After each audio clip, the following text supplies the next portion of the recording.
Merhaba arkadaşlar. Bugün sizlerle değişik bir şey çalışacağız. Bu kulaklıklarımızı Kimihimo dediğimiz aletle üzerini iplerle öreceğiz. Gördüğünüz gibi bunun bir tanesini yaptım ben.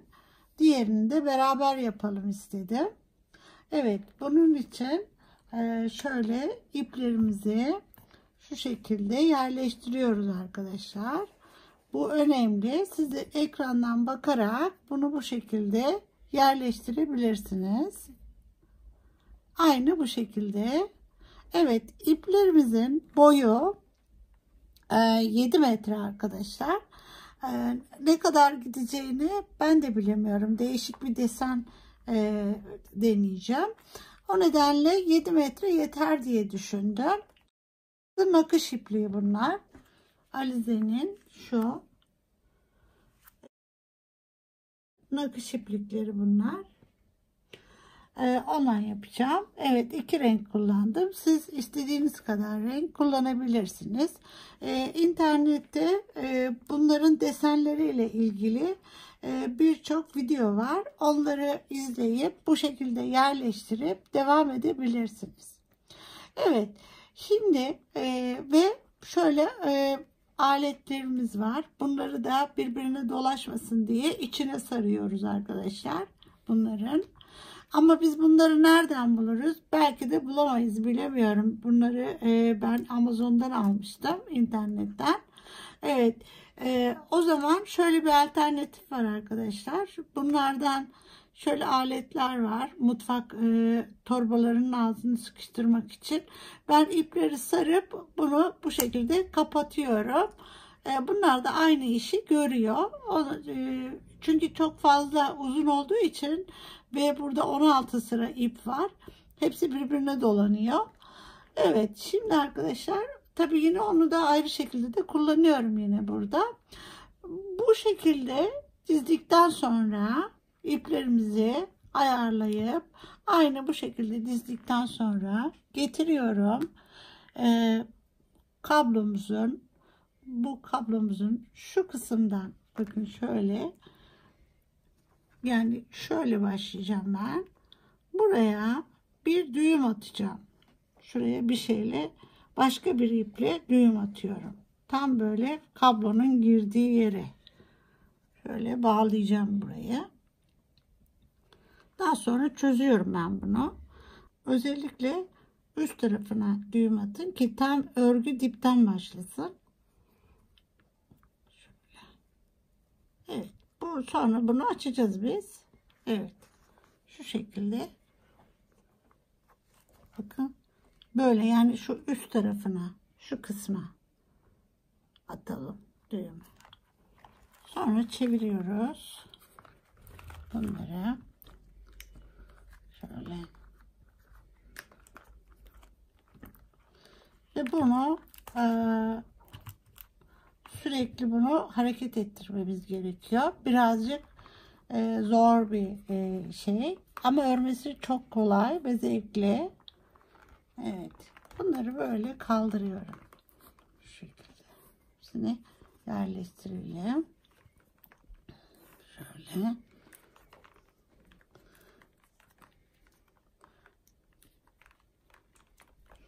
Evet, bu tabii en zor şeyi, bunlar birbirine karışıyor işte. O nedenle olabildiğince yukarıda bir yerde durması gerekiyor bunların her birinin. Şöyle. Bu da burada. Bunları bir yerleştirelim. Şöyle. Böyle şablonlar var arkadaşlar. Görürsünüz zaten internette. Evet. Şimdi bunu bu şekilde duruyor. Her seferinde bunu oynatıyorum ben. Bu ortada duracak böyle. Çünkü bunun üstünü örerek gideceğiz. Örüp sonra geçiremiyor muyuz? Hayır, geçiremiyoruz. Bu şekilde. Evet. Şimdi arkadaşlar saat yönünde çevireceğiz. Şöyle şimdi. 32 ile 16 karşılıklı bu şekilde geliyor. Evet. Şimdi peki bu aletten olmayan ne yapacak? bir kartona yapabilirsiniz. Bakın daha önceleri biz bunu kullanıyorduk. Böyle bir şey yapabilirsiniz. Kendiniz güzel kesip üstüne rakamları yazıp bunu kullanabilirsiniz. Ama artık Kimi Himo'yu her yerde bulma şansınız var. Evet, şimdi başlıyoruz arkadaşlar örmeye. Bakın şimdi. Bunu buraya koydum. Alıyorum buradaki. Evet, şunu alıyorum. Buraya getiriyorum. Şu. Sonra bunu alıyorum. Buradakine. Bu arada bunu öbür tarafa atıyorum. Şuraya koyuyorum. Bu. Sonra çeviriyorum. Bakın. Ama bu arada elimle altı tutuyorum. Evet. Şimdi sıra burada. Önce bunu alıyoruz. Pardon. Önce bunu alıyoruz. Buraya koyuyoruz. Sonra bunu alıyoruz. Buraya koyuyoruz. Çeviriyorum. Hep yukarıdaki gelecek. Önce buraya geliyoruz. Buraya bunu alıyorum. Sonra bunu yukarı götürüyorum. Evet. Çeviriyorum. Bakın. Böyle. Bunu yine şöyle koyuyorum. Bize engel değil. Bu şekilde. Bunu alıyorum. Önce yukarıdaki geliyor buraya. Sonra bunu alıyorum. Bunun yanına koyuyorum. Evet. Devam ediyorum. Önce yukarıdaki alıyorum, buraya koyuyorum. Sonra aşağıdaki bunu hemen şu tarafa atıyorum. Attıktan sonra buraya. Yani kabloyu sararak gidiyoruz. Bu şekilde duruyor. Evet. Şimdi çeviriyorum. Buradan buraya geliyorum. Bunu koydum bu tarafa. Alıyorum buradan buraya koyuyorum. Evet. Tekrar şöyle bunu şöyle koyuyorum. Aldım yukarıdan getirdim buraya. Hemen bunu bu tarafa atıyorum. Sonra buradan bunu alıp buraya koyuyorum. Bu. Şimdi peki ben nerede kaldığımı nasıl anlayacağım? Bakın burada ipler birbirinin üstünde en son. Şu kısım. Bu bunun üstünden gitmiş. En son burada kalmışım. Yani buradan anlaşılıyor. Şöyle dönüyorum. Bunu aldım yine böyle koydum. Bakın yukarıdan getiriyorum buraya. Sonra bunu aldım buraya koydum. Bu sefer bunu buraya. Evet. Döndürüyorum. Bunu aldım. Şöyle koydum. Şimdi aldım getiriyorum. 13'e koyuyorum. Sonra buradakini de yapmadan önce şunu bu tarafa atıyorum.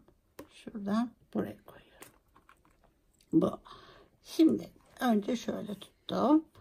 Dediğim gibi bunu önce buraya koyuyorum. Sonra buradan aldım buraya. Çevirdim. Şöyle. Bunu da buradan buraya koyuyorum. Şimdi döndürüyorum. Alıyorum buradan buraya. Bunu hemen buraya koyuyorum. Yani onu unutmamamız gerekiyor. Buraya da bunu koyuyorum. Evet, döndürdüm. Önce yukarıdakini, bakın bunu sardı. Bunu sarıyor. Buradan arkasından geldi. Şimdi buraya koydum. Bu da çünkü bunun arkasından gitmesi lazım. İçine alması gerekiyor. Çeviriyorum. Şöyle. Bunu buraya koydum. alıyorum. Sarıya getirdim buraya ve bunu koydum. Buradan da buraya. Şu. Evet. Yavaşça çeviriyorum. Hep aynı iş artık. Şaşırmadan bunu illa böyle koyuyoruz. Evet. Bunu dediğim gibi takılmaması için ipli şeylerin, ip boylarının kısa olması gerekiyor. Böyle. Evet. Şimdi bunu alıyorum. Getirdim, koydum. Hemen bunu çevirdim, buraya bıraktım. Şimdi bakın 3 taneydi ya, bunu da alıp tabii buradan yukarı koyacağım. Hep 2-2 durması gerekiyor. Şimdi çevirdim. Getiriyorum bunu böyle. Evet. Buradan alıyorum. Buraya. Bunu hemen koydum bu tarafa. Ve buradan buraya geçiyorum. Evet, yaptığım iş bu arkadaşlar. Böyle gidiyor. Biraz deseni çıktıktan sonra ben sizinle hani size de gösteririm deseni. Bu şekilde devam ediyorum. Evet arkadaşlar, desenimiz bu şekilde baklava dilimleri halinde çıkıyor. Böyle. Ve devam ediyorum. Eğer kordonu üst tarafta bir yere tutturabilirseniz örmeniz daha kolay olacaktır. Şimdi gördüğünüz gibi ben burada kalmışım. En son ipi buradan almışım. Bakın böyle üstten geliyor. Şu böyle üstten geldi. Bu da aynı şekilde böyle gitti. Demek ki bu kısmı örmüşüm. Dönüyorum buraya, devam ediyorum böyle. Şu. Aynı bu şekilde buradan tekrar buraya. Bakın ben artık kabloyla, eğer kabloyu bir yere böyle sabitlerseniz kabloyla artık hiçbir işim yok. Şu şekilde devam ediyorum.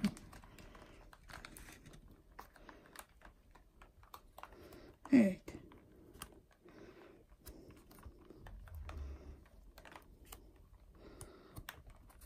Buradan alıyorum.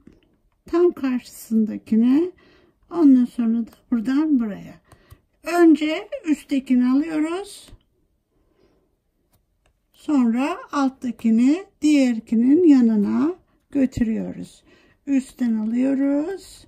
Hiç atlamadan, yoksa deseniniz bozuk çıkar. Buraya. Evet, tekrar buradan alıyorum. Böyle. Buradan buraya. Evet. Şu şekilde böyle devam ediyorum. Yani kabloyu sabitlediğiniz anda bütün sıkıntı bitiyor arkadaşlar. Daha rahat çalışıyorsunuz. Evet, yukarı bir yere sabitleyeceksiniz. O artık sizin yaratıcılığınıza kalmış. Evet. Ve ondan sonra bu şekilde normal öreceksiniz. Dediğim gibi bunu karton bir mukavvadan da yapabilirsiniz. Veyahut da kimi himolar artık var, satılıyor. Alabilirsiniz. Evet arkadaşlar, ben devam ediyorum. Bitince son uç kısımlarını nasıl yapıyoruz onları göstereceğim.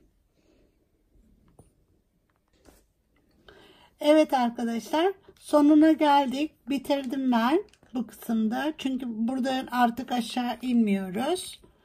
İsterseniz tekrar bu iki bölümü de ince, bunları biliyorsunuz 2 kat yaptık. 7'şer metre 2 kat halinde dizmiştik, bunları sıralamıştık videomuzun başında. İsterseniz yine aynı şekilde gelip bunları da örebilirsiniz, ama ben örmüyorum, böyle bırakıyorum. Evet, tekrar videonun başında demiştim ki ne kadar ip gideceğini bilmediğim için 7 metre yakın, yani 7 metre olarak taktım ben bu ipleri. Çift katlı 7 metre.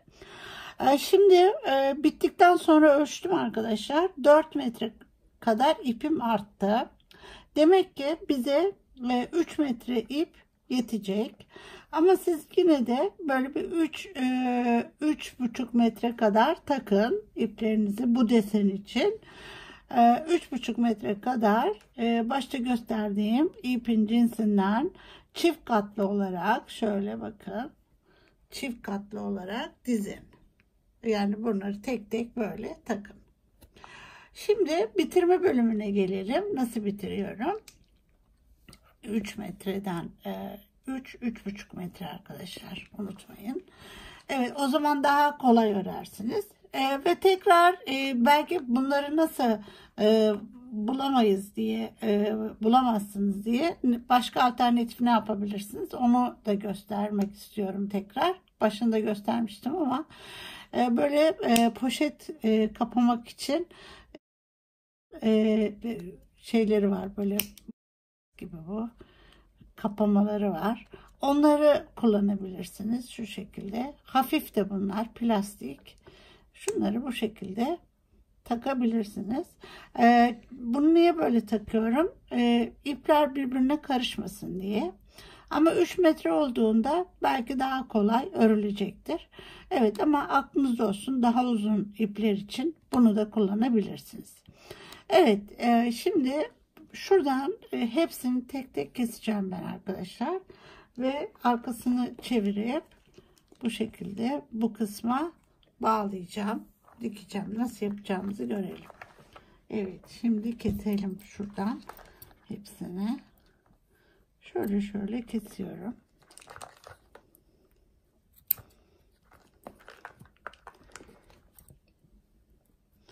Yani daha çıkartmadan kesiyorum ben bunları. Evet. Şu şekilde.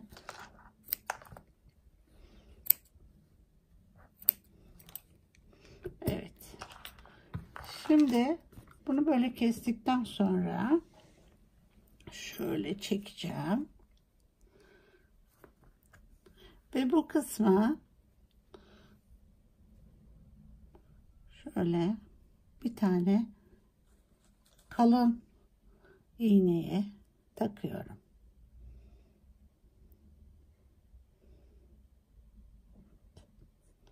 Şöyle. Bunu da keselim. Bu kısmına. Şuradan şöyle bağlıyorum bunu. Şu şekilde. Şöyle. Bunun sökülmemesi gerekiyor. O nedenle şöyle dip tarafından sıkıca bağlıyorum. Şöyle. Evet. Bir tane daha atalım. Ve şimdi hepsini çıkartalım.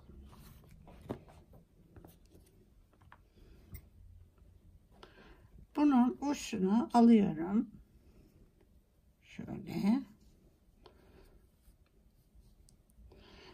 Buradan şöyle birazcık dikiyorum bunu. Yani sarıyorum daha doğrusu. Şöyle şöyle saracağım.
Bunu da şuradan bir yerden geçirip yine şöyle bitirmiş olduk.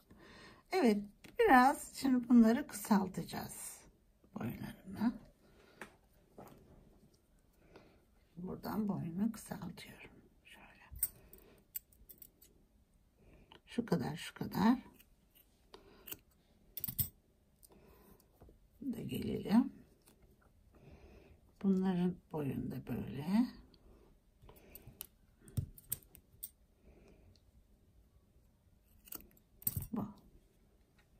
Bu şekilde. Şu biraz uzun kaldı. Evet. Böyle bırakıyorum bunu. Diğer tarafını da aynı şekilde yapıp temizliyorum.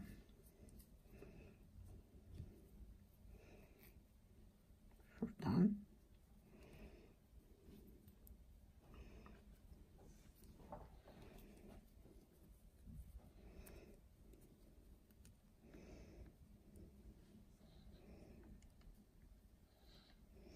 Şöyle bağladım.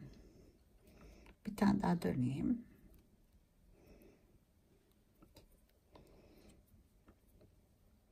Kalın oldu mu sarmak daha kolay. Evet.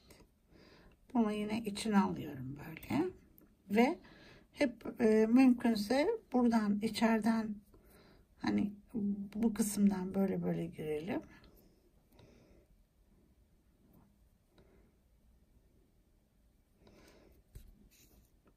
Aynı şekilde sarıyorum bunu. Ve buradaki temizliği yapacağım. Keseceğim. Evet. Evet arkadaşlar. Bunun sarma işi bitti. Biliyorsunuz başlarken burayı bir iple bağlamıştık. Onu şimdi kesiyorum. Şuradan. Onu keselim. Evet. Sonra bu iplerin uçlarındaki düğümleri evet şöyle kesip yok ediyorum işte şunları. Evet. Şöyle. Hepsini aynı boyda kesmeye çalışıyorum. Evet.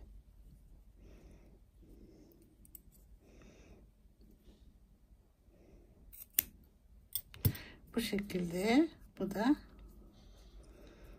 evet. Bu da böyle tamamlanmış oldu. Böylece kulaklığımızı ördük. Dediğim gibi Kimi Himo şablonları diye yazarsanız internette birçok bu şekilde dizilimini size verecektir. Evet arkadaşlar, isterseniz bunlara boncuk da ilave edebilirsiniz. İplerle de yapabilirsiniz. Evet, bunu da sizinle paylaşmış oldum. Tekrar diğer derslerde görüşmek üzere. Hoşça kalın diyorum. Sağlıcakla kalın. Nazo tasarımda kalın.